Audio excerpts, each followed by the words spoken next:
Hello, good afternoon, brothers and sisters. You are welcome. You're welcome to today's teaching. Without wasting much of our time, we are going to be looking at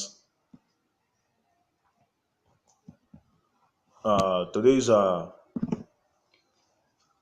message title will be God's Judgment. God's Judgment upon His people. God's judgment upon His people. Before we commence, let us pray. Let us welcome the Holy Spirit to teach us His words. Bow your heads and let's pray. In Jesus' name, Father, Lord Jehovah, we worship you. We give you thanks for who you are. We thank you because you are Alpha and Omega. We thank you for this great opportunity you've given us. We thank you for making it possible for us to have seen another day. Lord, as we begin today, oh God, as we begin today, Lord, we pray that your presence be with us.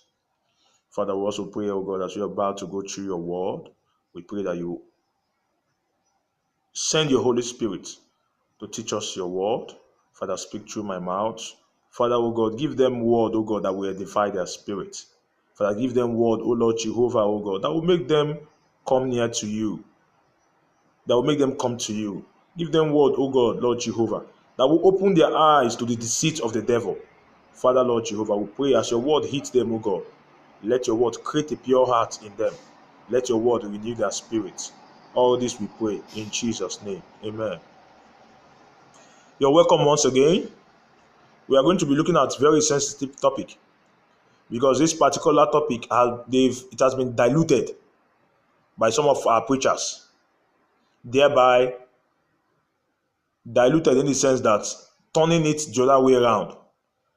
Instead of them hitting the nail of the head, hitting the nail on the head, they are hitting the nail at the tail just to deceive people. As it is said in the Bible, turning it to the direction. People, that's exactly what their ears are itching to hear. So now we are going to read it together. We'll open our eyes a little bit so that we will understand what God's judgment is. So that wherever anywhere we are, even our denomination, and we see our pastor twisting it to his own favor, then you know that what he's giving you is from the pit of hell. Now, we are going to start our first reading. We'll take our first reading from the book of Revelation, chapter 14. We'll take from 6 to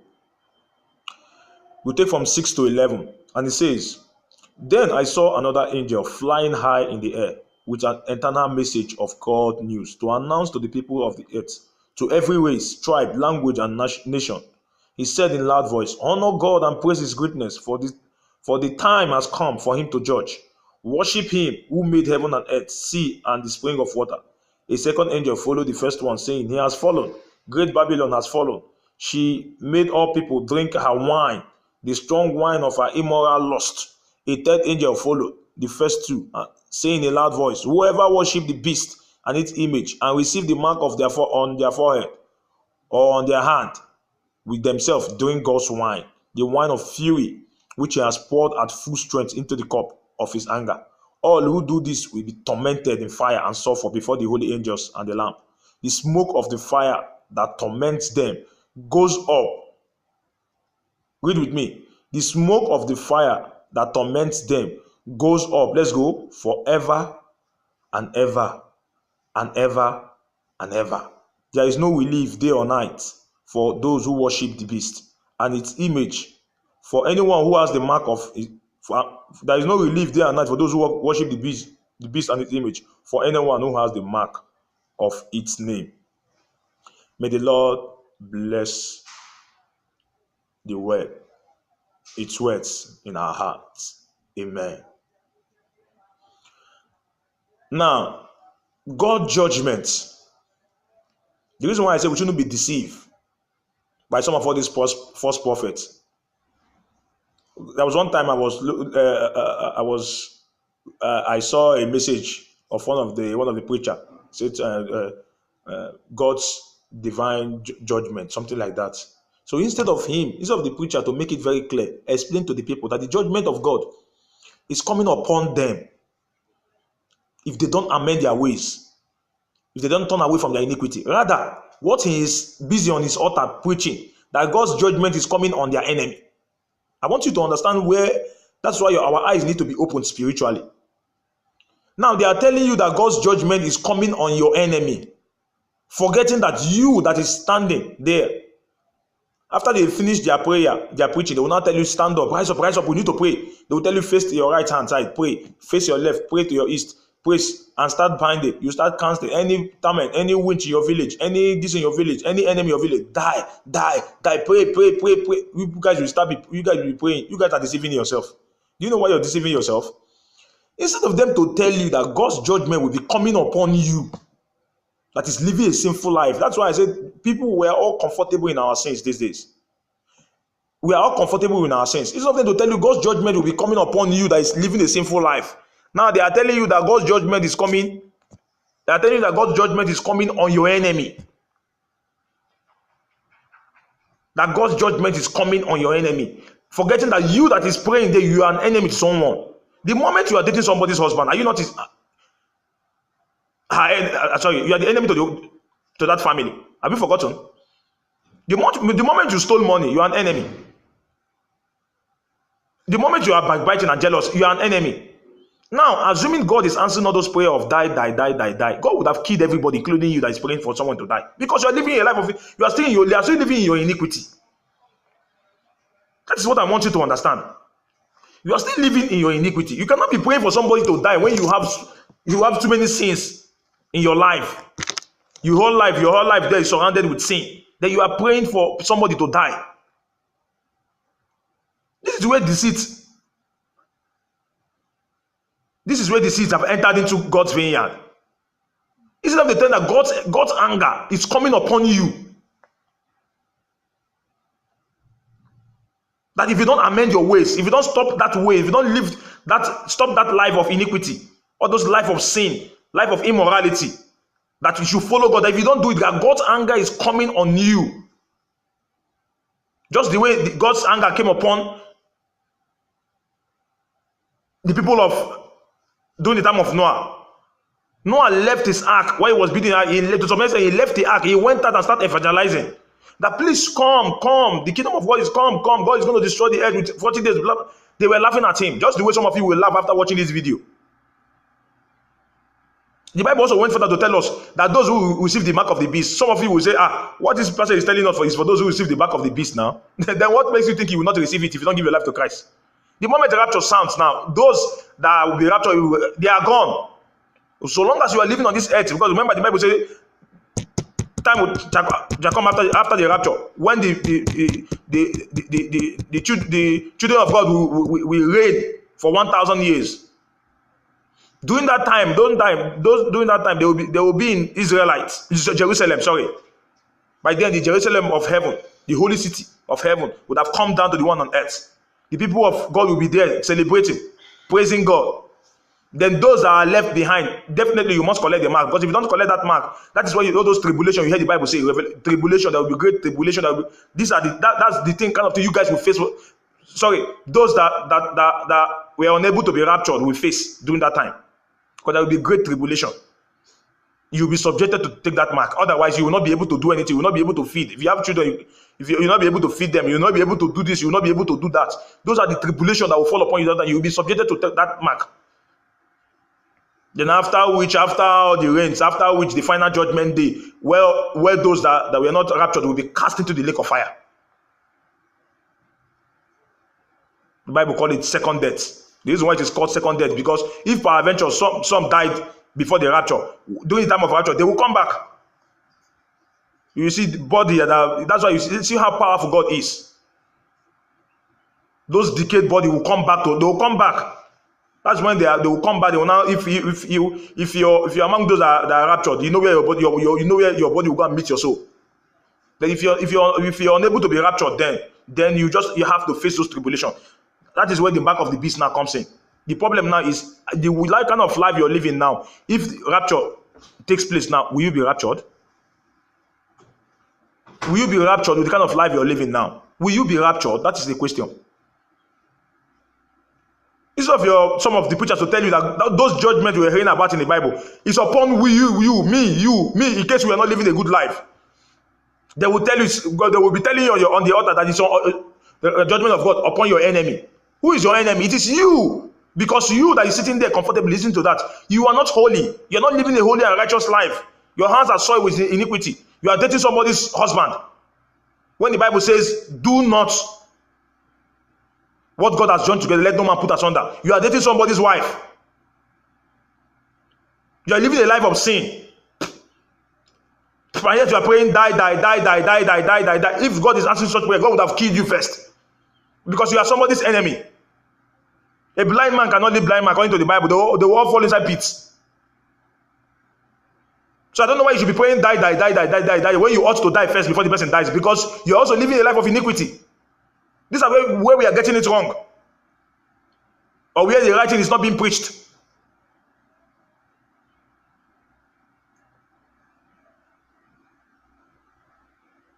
Now listen, let us go to Ephesians chapter 5 verse 6. Look at it. It says, you do not let anyone deceive you with foolish words. It is because of this very thing that God's anger will come upon those who do not obey him. Don't be deceived. Ephesians 5:6 says it. Do not allow anybody to deceive you. Those anger they're talking about is upon you. You and me. If we are not living a holy and righteous life, don't allow your pastors deceive you that the God judgment is upon your enemy. No. Because the Bible says, he that sinneth is of the devil. First John chapter 3 verse 8. God help me. He that sinneth is of the devil. The moment you sin, you are living a sinful, you are of the devil. I know devils where devil are meant to be. You know where they are meant to be. Their portion of their internal portion is hell. So you that sinneth is of the devils. Thus says the word of God. And you are living in sin. You are living in sin and you are praying for somebody to die. Can a blind man lead a blind man? It is not possible. God's judgment is coming upon us. How are we living our life? If the trumpet sound now, will we be raptured? That is the question.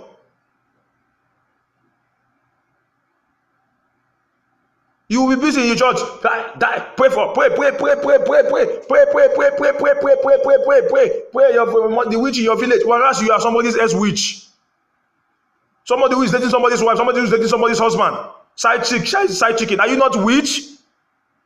Are you not devil? Drinking alcohol. Drug addict. Gay, homosexual. Are you not devil? You are. The Bible says he that sinneth is of the devil. And you are praying for somebody to die? God will kill you first. Because you deserve the death first before praying for somebody else to die. That is what we are saying. The Bible says every soul that sinneth shall die. Every soul that sinneth shall die. It is there's a way that sinneth right, and at the end is destruction. We have been misled with false teaching. You'll be praying for somebody to die, whereas you are the devil. You are living a life of sin. You're living a life of iniquity, immorality. And you are praying for somebody to die. How? How would the person die when you're supposed to die first? And you're dating the person's husband, dating the person's wife. You are praying for the person in your village. You are the person holding yourself. The moment you are living a very righteous and holy life, when you raise up your holy hands and pray, God will answer your prayer. Most time, the problem is not somebody's holding or somebody's backbiting me. I have witch in my village. No, we are the witch that is holding ourselves because of our sinful life. God, the Bible says his eyes cannot behold iniquity. God hates sin so much, and that's why he sent his only begotten. You know what it means? Send his only begotten son. Who on earth, you and including me, can I send my son now to go and die for the whole world? Is it possible? But God sent his only begotten son to come and die for our sins, to cleanse us from every unrighteousness, to wash us from all our iniquities.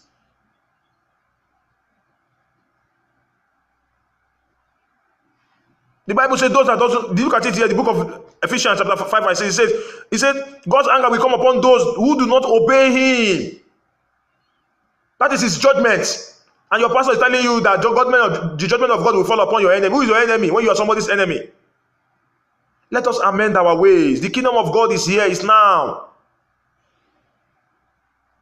The kingdom of God is now. Let us amend our ways. Turn away from your iniquities.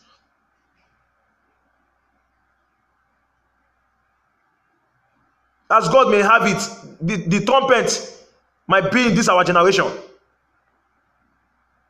Because almost everything that is written in the Bible is already fulfilled. Jerusalem has been restored. Just as I said the previous time, before Jesus Christ was born, do you know the children of Israel, they were scattered all over. God raised a very powerful king then. Cyrus, I mean. He brought back the Israelites. Brought back the Israelites. That was the first coming of our Lord Jesus Christ. Before Jesus Christ was given birth to. Jesus Christ came his first coming. Now his second coming, he said he will come again. His second coming again, Jerusalem again has been restored. It has been given back to Israel as a capital.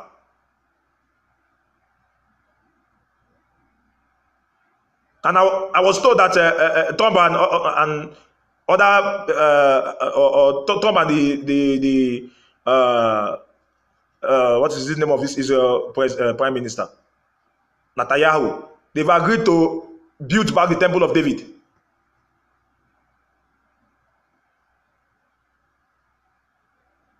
These are prophecy coming to fulfillment. That's why if we don't read our Bible, some of us will not understand this. Some things might be happening. We don't know that it is God is fulfilling his prophecy. The next thing, all these things are signs of enter. The next thing I'm hearing now is that they are coming to the Pope is coming to UAE. How can you make all the whole religion one? How possible it is? How can you make all the whole religion one? How can all the whole religion be one? Can light and darkness has nothing in common? Light and darkness has nothing in common. Light and darkness has nothing in common. How can you make all the religion one? How possible is it? It is not possible. This is our prophecy. God's prophecy fulfilling itself. These words are coming to pass. They are all in the Bible. And somebody is still playing with your Christian life. You pray you don't experience the wrath of God. Prophecies are fulfilling, are being fulfilled. The next thing we should be expecting now is the trumpet. Just the way Noah was busy calling, people were ignorant. The problem with human beings, we are too. That is, we like arguments. Unbelief is our problem, and that is why many are going for eternal destruction because of unbelief. They will not start believing at the wrong place. By then it is too late. Because there will not be second chance. This is our problems.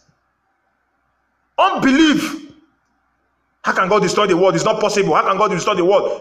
This and this, God created us. Somebody says, God, how can? That's what people are saying. Whereas it is in your Bible. Because you don't read your Bible. You've been blindfolded. They will go and prepare a book for you. My pastor have one, that book. That's why you'll be blindfolded. They will carry scriptures that have to do with things that concerns them. That is the only scripture they will. In fact, most times some people, once they carry those their daily devotional books from their church, they don't even read the Bible because they feel those verses are in the Bible. Your pastors will carry those verses in the Bible that has to do with their selfish interest. That's what they will just include there. That's what you'll be reading. Some people don't even carry their Bible. Once they carry their pastors or whatever, or papa's book, they don't have business with the Bible anymore. Those things are strategy for you not to read your Bible. Because the truth is in the Bible. The Bible says, know the truth and it shall set you free. So they are blindfolding you for you not to read the Bible. That's why they will remove all those things from your sight. Put it in their daily devotion. Those Bible that suits their selfish interest, they will include it there. So you don't need to start opening your Bible again. You'll be reading there. They'll put it there and you read. All these things are strategies of the devil. Just to blindfold you, just to confuse you. They will tell you this one, it doesn't matter. Carrying of this one doesn't matter. Where we born, it doesn't matter. Where falseness, it doesn't matter. What God sees is the heart. Who says who? But Bible says present your body as a living sacrifice, not present your heart. Present your body as a living sacrifice. Don't forget, you are the temple of Holy Spirit, where God dwells. You cannot gather yourself with filthy things. Your body is the temple of the Holy Spirit. Your body is the temple of the Holy Spirit. Light has nothing to do with darkness. You cannot surround yourself with filthy things. If you want to make heaven, there are procedures. The Bible says, without holiness, no eye shall see the Lord. God meant every bit of His word. His word must surely come to pass, and God will not bend His standard. His foundation cannot be shaken because of you.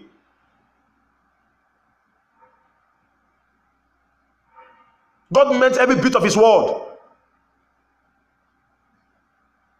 You cannot serve God and mammon. Bible says you are not of this world. Do away with anything that has to do with the world. Embrace God. If you embrace God, you must kill your flesh. Suffer your flesh. How many lives will you live on this earth? 100 years at most. If you even get up to 100, let's say 100 years. Can you compare 100 years with eternity? Can't you sacrifice things of the flesh for 100 years? For eternity? Think about it, my brothers and sisters. We're talking about eternity here. Forever and ever and ever. No 100 years, no 200 years. Because the moment you die, that's when your life starts proper. What you're just doing now, you're just perambulating. You're just joking here now. Because the moment you get to that place, your wealth will not save you. So many presidents are in hell now, crying. Let me just come back. I don't want to be a president. Let me just be I want to come back and be a disabled. Let me just be disabled. Let me just be preaching the good news. I want to go and evangelize. Just make me disabled. But no opportunity, no more. It is gone. The only opportunity you have is now to confess your sin and accept Jesus as your personal Lord and Savior. Because God's anger. Let me tell you something. Let me also make you understand. Imagine how difficult, how terrible hell is. Hell is. That one is just like prison. Revelation, those that are coming out to say it, hell. No, I don't want to go there. That place is very terrible. That one is just like prison. That's not the main hell. Oh. The Bible is talking about the lake of fire, which is the second death. That place is just like prison to keep you first. To keep you. Just to keep you there and just be toasting you there. So that they will be toasting you in the fire. That is toasting. And people are already shouting. That place is, no, it's terrible. That place is just prison. That place is just prison. Because it is on the judgment day when you will be called upon, Mr. Stanley. The Bible says the book will be open. Another book will be open, which is the Holy Book. That is the Bible. Mr. Stanley, yes, how did you live your life? Those whose name is not found will be cast into the lake of fire. That is what the Bible now says, the second death. We're talking about the lake of fire this time around.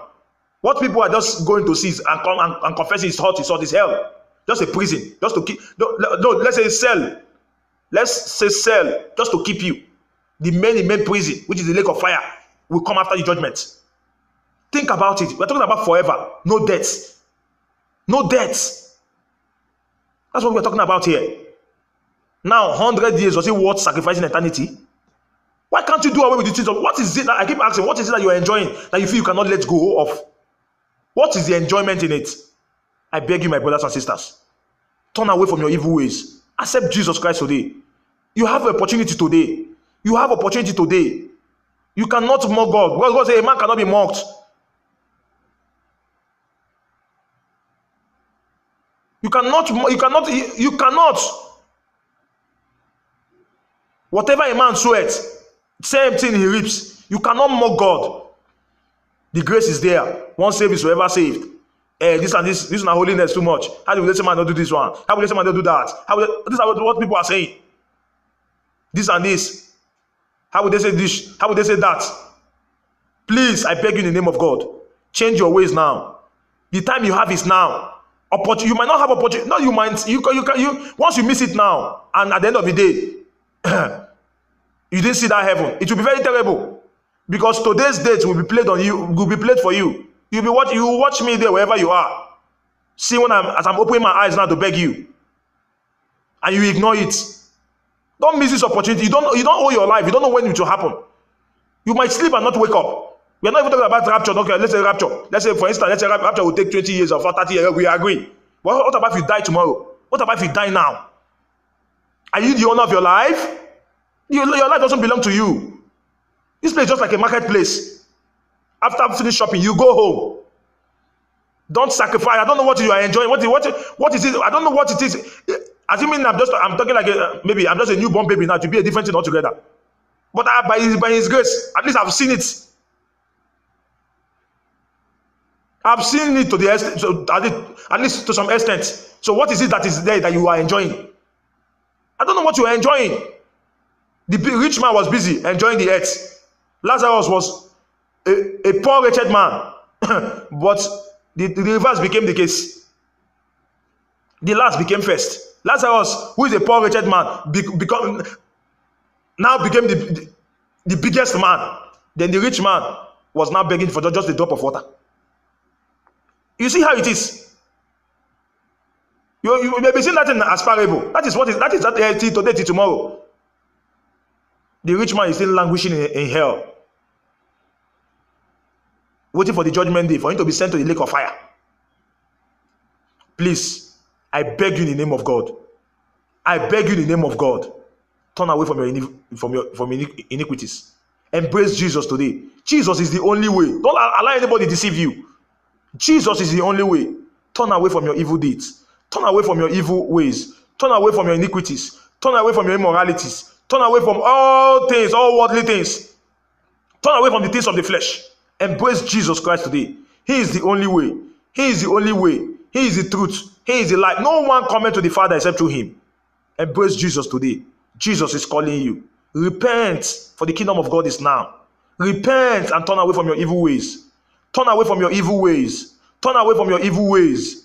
I beg you in the name of God. Turn away. Turn away from your evil ways. The time is now, not tomorrow. Please. Please. I beg you in the name of God. I beg you. God is calling you now. Jesus is calling you. Jesus is calling you. Turn away from your evil ways.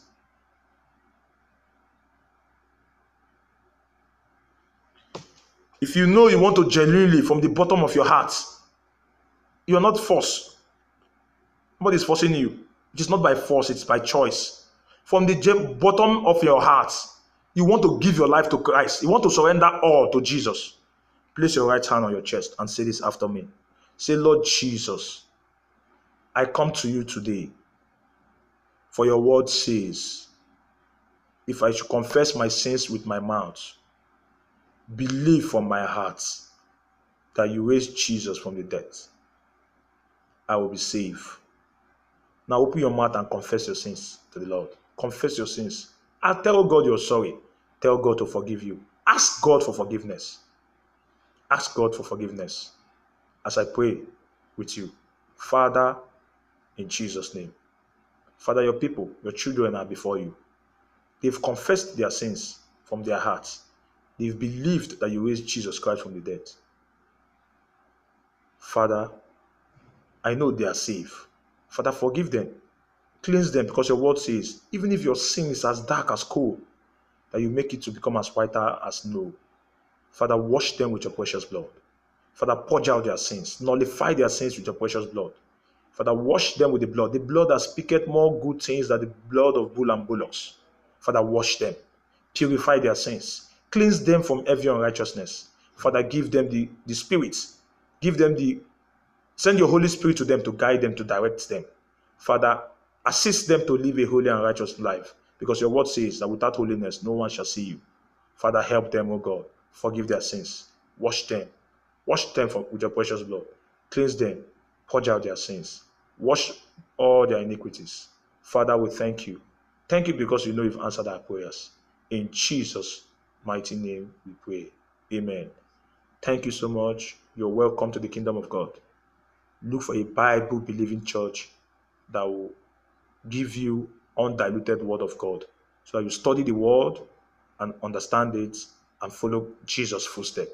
As you do this, God will bless you real good. Don't forget my slogan: be at peace with all men, without holiness. No eyes shall see the Lord. Stay blessed. and have a nice day. God bless you. We good.